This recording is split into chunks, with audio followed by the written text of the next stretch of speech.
আহা, কি দারুণ, কি অপূর্ব, কি নরম তুলতুলে খেতে হয়েছিল। Just wow. কিচ্ছু প্রয়োজন হয় না এটার সাথে। খুব সুন্দর করে সব কিছু গুছিয়ে নিয়ে শুরু করলাম সকালের টিফিন আজকে। কিন্তু অবস্থা দেখুন, পুর ভরে যেই না আটাটাকে বেলেছি, ব্যাস পুর একদিকে আটা আর একদিকে। তারপর আর কি, মাকে ডাকা, যার রান্নাঘর তাকেই ডাকতে হলো। সে খুবই সুন্দর করে আটায় পুর ভরে আমাকে দুখানা খুবই সুন্দর করে বেলে ভেজে দিয়ে গেলেন মা। মানে মাকে আর ছুটি দেওয়া হলো না, এই আর কি। তার রান্নাঘরে তাকে ফিরে আসতেই হলো। শুরু হলো আজকের টিফিন। আটাটাকে খুব সুন্দর করে মেখে নিয়েছিলাম। আটা, ময়দা, নুন, চিনি আর তেল আর টক দই দিয়ে খুব সুন্দর করে আটাটাকে মেখে নিয়েছিলাম।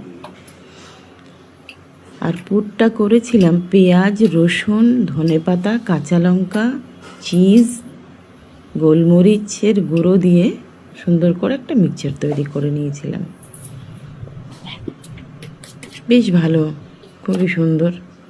কিন্তু ওই মা ছাড়া আর উদ্ধার হলো না আমার। মাকে দিয়ে সুন্দর করে দুটো ভেজে নিলাম। দেখুন কি সুন্দর হয়েছে। চিজ দেওয়ার জন্য বোধহয় ওই সাইডটা ফেটে যাচ্ছিল, মনে হলো এটা আমার। কেন এই প্রথমবার আমি আর কি করতে গেলাম এ ধরনের পরোটা। কি খাবো, তো ভাবলাম আজকে চলো এটাই বানিয়ে ফেলি। দারুণ হয়েছিল খেতে। কিন্তু ওই যেটাকে আমি নষ্ট করেছি সেটা নিয়ে আমার চিন্তা। তারপরে ভাবলাম ওটাকেও তো উদ্ধার করতে হবে। ওটাকে একবারে মেখে মোটামুটি ম্যানেজ করে সুন্দর করে বেলে নিলাম কোনোভাবে। কিন্তু বেলার পর ওটাকে আমি আর চাটু থেকে তুলতে পারছি না, এতটাই নরম হয়েছিল।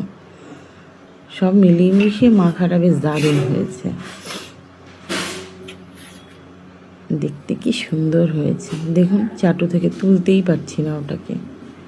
অতি কষ্টে ওটাকে ম্যানেজ করে চাটুতে দিয়ে ফেললাম, দিয়ে একটা প্রণাম করে ফেললাম। এবার মায়ের রান্নাঘর মায়ের হাতেই যাক, এই আর কি। কারণ এরা তো আমার কথা শোনে না, মায়ের কথাই শোনে। সুপ্রভাত।